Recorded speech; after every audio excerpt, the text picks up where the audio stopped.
대법원이 이승만 박정희 비판 다큐멘터리 백년전쟁 제재는 부당이라는 대문짝만한 제호의 2019년 11월 22일자 신문기사를 읽은 국민들의 마음은 착잡하다. 유선방송과 인터넷에 올린 다큐멘터리 형식의 백년전쟁이라는 동영상 때문이다. 2013년 방송통신위원회가 그 백년전쟁이라는 영상물에 대해서 사회적 정점이나 첨예하게 대립하는 사안에 대해서 공정성과 균형성을 유지하지 못한 영상물이라는 이유로 2013년 영상물 제작자 및 상영자에 대해서 징계 및 경고 처분을 했는데, 이에 대하여 그 제작자들이 이에 불복 법원에 소송을 내었으나 법원 1, 2심에서 패소하고 만다. 이들은 이것에 불복 2015년 8월 대법원에 상고를 했는데 4년여 만인 지난 2019년 11월 21일 대법원은 1심과 2심에서 유죄 판결을 받은 것을 뒤집고 서울고등법원에 파기환송했는데, 파기환송 이유 요지는 다음과 같다. 즉, 역사적 사실이나 그 역사에 등장하는 인물에 대한 후대의 평가는 각자의 가치관이나 역사관에 따라서 다양하게 또는 상반되게 나타난다. 또 표현 방식이 다소 거칠고 세부적으로 진실과 차이가 있거나 과장된 부분이 있다지만 방송 전체의 취지를 살펴볼 때 중요한 부분이 사실과 합치됨으로써 명예훼손으로 볼 수 없다.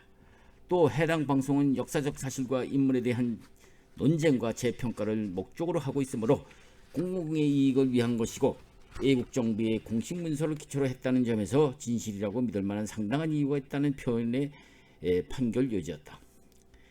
이 판결을 본 국민들의 마음은 착잡하다.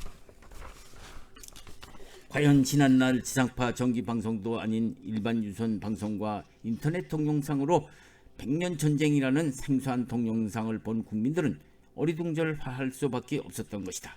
즉, 백년전쟁이라는 동영상이 이승만 박정희 두 전 대통령에 대해서 평소에 이승만 초대 대통령을 친일파가 아닌데도 악질 친일파로, 민족 반역자가 아닌데도 민족 반역자로, 오로지 조국 독립을 위해서 해외로 떠돌며 일상을 바쳤던 그를 바람둥이나 사사로운 권력 욕심쟁이로 둔갑시키고, 또 가난에서 벗어나지 못한 이 나라를 산업화시켜 오늘날 경제 대국의 반열까지 올려놓았다고 평가받는 박정희 전 대통령을 친일 공산주의자이며 그가 일으켰다는 한국 경제 성장 업적도 허위라고 하는 내용이 방송되자 국민들의 반응은 어리둥절할 수밖에 없었던 것이다.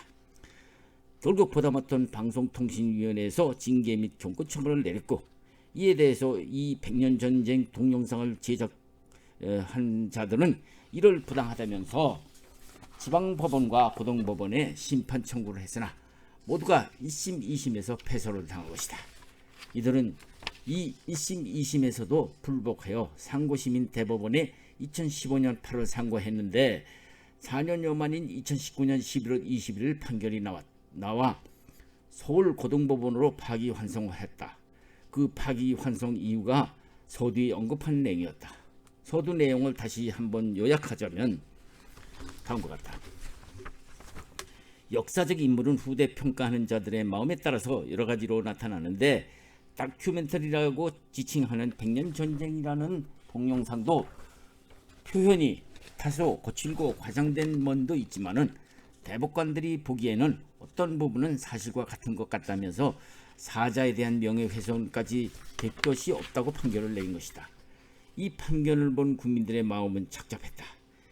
판결을 내린 대법관들에 대한 성향을 분석한 신문 보도를 보면은 대법관 13명 중 대법원장 1명을 뺀 12명의 절반인 6명은 백년전쟁에 대한 방통위의 징계나 경고는 잘못되었으니 취소하라는 것이고, 다른 6명은 징계나 경고 처분을 한 방통위의 처분은 1, 2심 재판의 결정과 같이 옳다는 의견이었는데, 결국 찬성 반, 반대 반으로 갈리자 캐스팅 보트를 지은 대법원장이 앞서 방통위의 징계나 경고는 잘못되었으니 이를 취소하는 것이 맞다면서 서울고등법원에 파기환송토록 만든 것이다. 이로써 이른바 다큐멘터리라고 주장한 백년전쟁이 편향성을 다룬 작품이라는 이유로 방통위가 부당하게 내린 것을 고등법원에서 파기환송 다시 재판하라는 것이었다.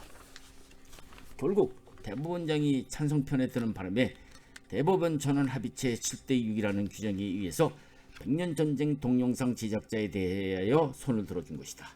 어쨌든 2013년부터 유선방송과 인터넷에서 마구 쏟아내었던 백년전쟁이라는 영상은 그 시대를 경험하지 못한 젊은 세대들에게는 충격적이었다. 더구나 방통위에서 징계 경고 처분을 받은 백년전쟁 제작자들이 법원에 처분 취소 초정을 내고 1심, 2심에서 백년전쟁 제작사들의 징계 처분이 정당하다는 판결이 나오자 한동안 참전했었는데 이번에 1, 2심에서 패소당했던 재판 결과를 대법원에서 대법원정을 제의한 대법관끼리 반반으로 팽팽히 의견이 엇갈리다가 대법원장이 원고 측 찬성 대법관 편을 들어서 다수의견이라는 명분으로 1, 2심에서 패소당했던 백년전쟁 제작자들의 원고들의 손을 들어주어 서울고등법원으로 파기환송한 것이다. 그런데 대법원이 전 이승만 초대 대통령과 박정희 대통령 다큐멘터리 백년 제작자가 부당하다는 대법관들의 반반 의견을 보면 흥미롭다. 백년전쟁 제작자들의 손을 들어준 7명 대법관의 의견을 먼저 살펴보자. 그 내용이다. 방송을 하는 데 있어서 그 내용과 공정성과 공공성을 심의할 때는 매체, 채널, 프로그램 특성을 고려해야 하고 시청자가 직접 제작한 프로그램이므로 심사 기준을 완화해서 적용해야 합니다. 또 제작자의 관점과 다른 관점의 의견을 모두 반영한 역사적 다큐멘터리지만은 방송해야 한다면은 주류적 통념에 대한 의문이나 의혹을 제기하는 다큐멘터리라는 방송에서 다루기 힘들 뿐만 아니라 자칫 역사적 관점에 대한 단순한 나열에 그칠 수 있다고 하는 것이었고, 그 다음이 원고 측 상소를 기각해야 한다는 6명의 대법관의 의견은 다음과 같다. 문제의 백년전쟁이라는 다큐멘터리는 그 방송의 방대한 자료 중 제작자의 의도에만 맞고 골라낸 내용만 발췌해서 편집되었으며 방송에 요구되는 최소한의 객관성, 균형성을 갖추지 못했고, 사자, 즉 돌아가신 분들에 대한 명예를 존중할 의무도 준수하지 못한 것이므로 앞서 1, 2심 판결은 오는 것이므로 이를 기각해야 한다는 내용이었다. 이 판결이 옳고 그름은 대법관들의 마음이겠지만 대다수 국민들의 마음과는 엇갈리는 판결에 국민들은 어리둥절한 것이다. 그렇다.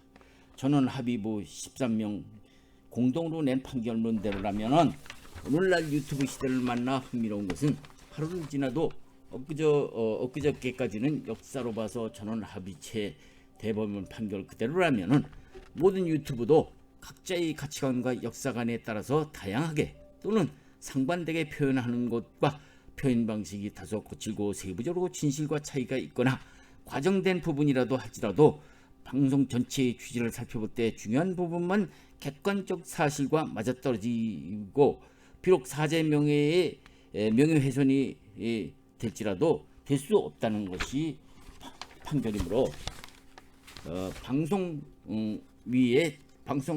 방통위의 제재 대상이 될 수 없다는 판례나 다름없는 것이니 판결문 치고는 매우 희한하고단 할까, 아니면 충격적이지 않을 수 없는 것이다. 왜냐하면 유튜브 시대를 맞아 대법원 전원 합의체에서 이번 백년전쟁 같은 RTV 방송통신 위원회를 상대로 낸 제재 조치 명령 취소 소송 상고심에서 원고 패소 판결을 한 원심을 깨고 사건을 서울고등법원에 돌려보냈고, 하급심이 공정성, 객관성, 균형성 유지의 의무와 사자의 명예훼손 의무를 위반했다고 판단했지만은 대법원이 이를 뒤집었기 때문이다. 특히 이번 대법원 판결에 주목해야 할 것은 방송위원회 징계 경고 처분이 부당하다면서 파기환송 판결의 단초가 된 김명수 대법원장을 포함한 7명의 대법관이 채택되어 다수 의견으로 판결된 내용이다. 7명 대법관 다수의 의견은 지상파 방송이 아닌 시청자로부터 광고료 등 시청료를 받아서 운영하는 회사를 통해서 시청자가 직접 만든 백년 전쟁이라는 프로그램이기 때문에 방송 내용의 공정성과 공공성을 심의할 때는 그것이 케이블 TV냐 지상파 채널이냐 또 그 프로그램이 특별한 것이냐 아니냐를 따져서 공정성과 공공성을 고려해 제재를 가하되 퍼블릭 액세스 즉 시청자가 직접 만든 것은 기준을 완화해야 한다는 것이다. 더구나 유튜브 시대를 맞아서 케이블 TV 이상으로 방송 매체가 다양화하는 세상에서 이번에 대법원 판례로 앞으로 유튜브로 생기는 사회적 쟁점이나 이해관계가 첨예한 사안에 대해서도 공정성과 균형성을 가지고 당국이 왈가불가할 수 없게 만든 것이다. 1인 미디어 콘텐츠 유통 채널 시대를 만나서 이번 판례로 많은 유튜브 내용 전성 시대가 올 것이므로 당국은 퍼블릭 콘텐츠 즉 시청자가 직접 제작하는 작품을 섣불리 손댈 수 없게 만든 것이다.